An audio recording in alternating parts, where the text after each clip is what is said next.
All right, what is going on? I didn't plan on doing a show today, but I had to. After the craziness of Tyreek Hill trade, when it first went down, the first thing I saw, like a lot of people probably saw it on Twitter, maybe heard it on the radio. When I saw it, it was on Twitter, and it was someone asking what would be the best situation, and I had no clue. No clue that he was even going to get traded. Never heard anything about this, as probably most of us. And when they came down to the Dolphins and the Jets, as far as fantasy purposes, real NFL, this gets thrown out. Wherever team gets Tyreek is going to be better. Obviously, that's a no-brainer. And Kansas City's going to get worse. But my whole point behind it was for fantasy purposes, I was excited about the possibility of him going to the Jets. Several teams, I literally just traded for Tyreek Hill since the offseason. And so I was excited that maybe he could be teamed up with Zach Wilson. We've heard everything about his cannon arm. We've seen he has a great throw, great arm. He's inconsistent. He was a rookie, so we'll give him time, but that would have been a great weapon to get Tyreek Hill on the Jets. So that's what I was pushing for. Give me that Hill-Wilson stack. Not that that's going to be as great as Mahomes, but still, it was something I was looking forward to. And then I heard that he got traded to the Dolphins. Not excited about it. I do enjoy watching Dolphin games. I'm a big, at times, Alabama. Loved seeing Judy, Waddle, Ruggs, Tua, Hurts. So all the great players that have come from there. Not even talking about the running backs. So yes, I watched a lot of Dolphin games last year, and as far as Tua goes, since he went to Miami, I've seen the end of the world is coming, as far as fantasy, all over the fantasy app, right? We've seen some of the craziest, most outlandish. What is it? Someone had a great one. Colson Burkhart, he's on there, one of the leagues with him. He was basically saying, he's seen some of the most stupidest things and people need a new hobby. And one guy made a great point. Sometimes you have guys who are new and maybe they don't understand the value when it comes to dynasty, what you get for a guy, whatever. But some of the trades were just outlandish, insane. And so the way some people are panicking with Tyreek Hill or overvaluing people like Mecole Hardman or whatever the situation may be. For me, I am an optimist, and I've had a few people call me out on it. Troy Z 94. Wait, I got to get your name right. Yes, it's Troy Z or Troy's 94. I always look at it as Troy Z, but he might be thinking it is Troy's 94. He made a good point where he told me, I said, you know what? I'm not the sky is not falling. I think Jalen Waddle and Tyreek Hill can both be wide receiver ones. He called me on it, and he made some great points. Maybe it's a little bit of my wishful thinking, but as far as overall, let's break down some of the numbers. So first, let's get to Tua Tagovailoa. I can't believe I can't say his name. Tua Tagovailoa. Okay, that was well done, and I'm not going to edit that out. So the biggest thing now is, can Tua hit Tyreek Hill? Right? We've seen him do the short game. I looked this up, and this was as of late November, so I don't know if he had anything afterwards, but still, it's not like he dropped 10 in a month. But up to this point in his career, he's had 18 completions of over 20 yards or more. Now, that's over 10 behind Burrow and Herbert, who he came in the draft with. Both of them are in the 30s. So he hasn't had a lot. Now, has he had a lot of guys, though? Waddle, great speed, right? I don't know how many of those went to Waddle, but we'll get to Waddle in a second. But has he had anyone of Tyreek Hill's caliber? No, he has not. In Alabama, I didn't look up those, but saw plenty of games where he could hit Judy. He had the advantage of having Judy, Ruggs, guys, Devonta Smith.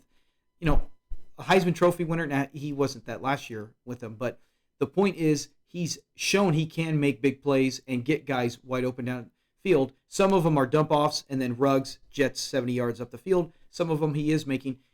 I did post something from Twitter where it shows he completed a ball well over 50 yards, and it was a strike to the tight end who ended up getting a 65-yard touchdown, which is also the longest of Tua's career.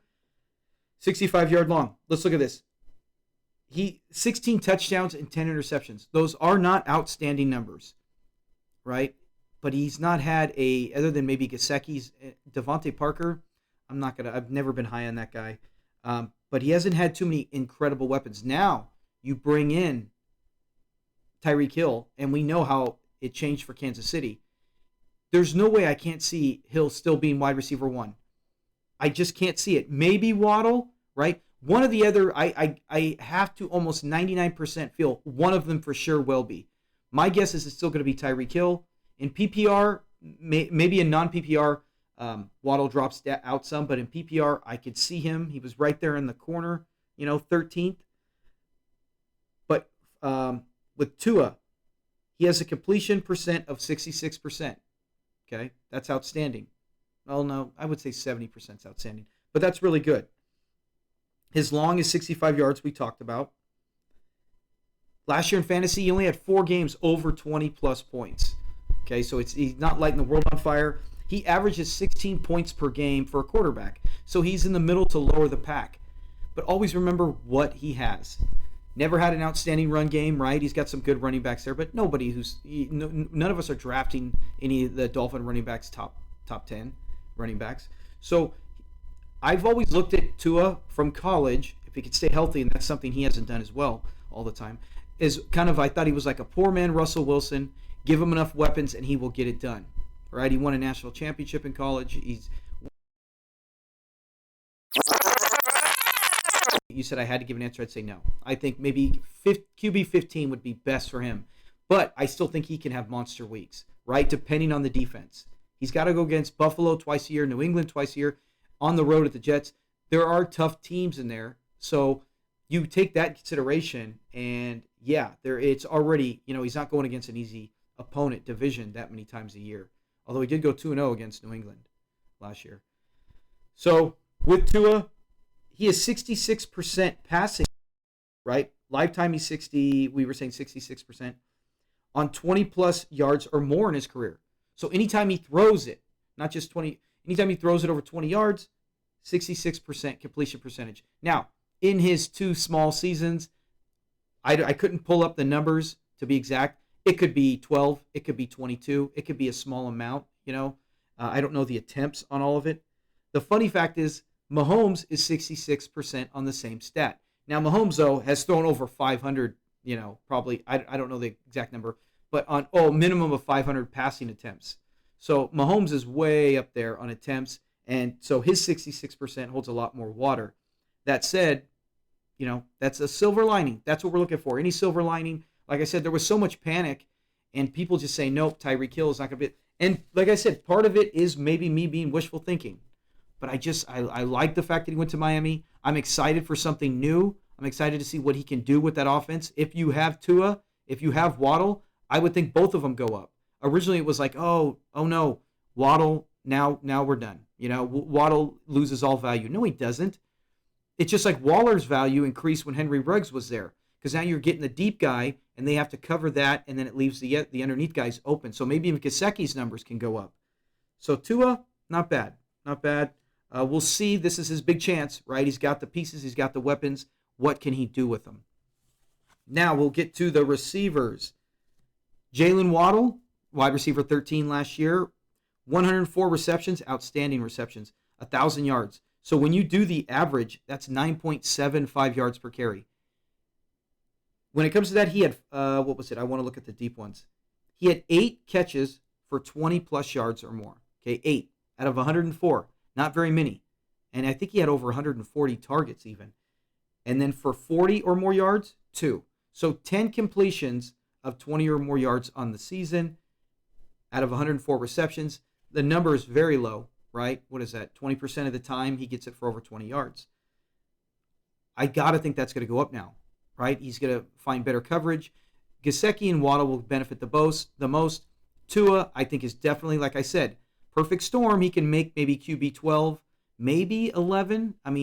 But he's got to have a lot of things happen, and that's mostly injuries to other guys. And he has big games, right? Let's say he struggles on the road on a few of these, goes against some tough opponents, but then he goes for 40, right? He goes for 40 at home against the Jets, and then the next 2 weeks he goes for maybe 18, 20. And whether the Dolphins win or lose, that averages out to where that really helps him. That's what he has to do, and that's what he hasn't done enough of. Right, his first game, I think, on the road, his rookie year against Arizona, great game, and then he had some stinkers and even got benched for Fitzpatrick. And then last year he had that big one against Atlanta, And then I can't remember if it was 1 or 2 games of not very good, and then back to, okay, I'm in the 20 points again. So Waddle and Hill, both of them last year. Hill played one game. He only played like 10% of the snaps the last game of the season, so I don't really want to hold that against him. But both of them, 5 games in single digits. The rest, all double digits. So now you get them together, they can. I think they can duplicate that. Let's see. Sorry about that. Waddle, 15 points per game for fantasy, and Tyreek Hill's was 18 points per game for fantasy. So both of them really good. Like we said, they're both wide receiver ones. Waddle, we mentioned the 9.75 yards per catch. Tyreek Hill's was 11.16 yards per catch. 18 points per game. The funny part about Hill, 26 receiving touchdowns on passes of over 20 plus yards or more. 26, not receptions are 20 yards or more, right? We mentioned how there was only, for Waddle, what was it? 4? Or no, 8. And then here, Tyreek Hill has 26 touchdowns. So I just can't see them investing all that and then just using them as a decoy.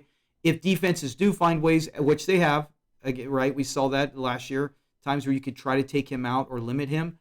Waddle, Gesicki will have big games. In the end, I still think Tua is going to have a lot of good games. I think Tua benefits the most, obviously, but I don't think that it's, trade. Maybe, to me, I'm not. I got Tyreek Hill. I have no desire to trade him. If I have Waddle in any team, I have no desire to trade him. I think they're both going to benefit off each other, and it's not, like I said, it's not a hit the panic button, what can I get for him, and then start looking for something that's, you end up regretting it. Right? New team. He's going to play outstanding. He's going to go all out. It's all, like Aaron Rodgers says, relax. Don't panic. If you have them, hold on to them. Watch them both have outstanding seasons. Then if you feel like going, okay, Tyreek Hill's 29, can he duplicate it again? Then get what you want for him. But you're not going to get equal value if you panic now and try to salvage it like a Terry McLaurin in a second-round pick or something outlandish. And I'm not talking some of those crazy ones we were talking about before. But, yeah, I just wanted to go on that and say I'm excited. Hopefully you guys are excited, not just as a Dolphin fan. I know based on everything we've seen on fantasy and Twitter, it looks like it is the sky is falling Chicken Little moment, and I just don't see that. I see great things. Regardless, there's so many people smarter than me and experts who will say the opposite. But that's all my show is about. It's just giving my opinion, and maybe it can be something that you go, hey, you know what? That makes sense. I'll ride with that. So have a good day. I'll be on again in a few days if something big happens again. I mean, like I said, how outstanding has this offseason been? It's just one big guy after another. We could have done a show every day on something, but yeah, that's the way it is. So have a great day. Peace.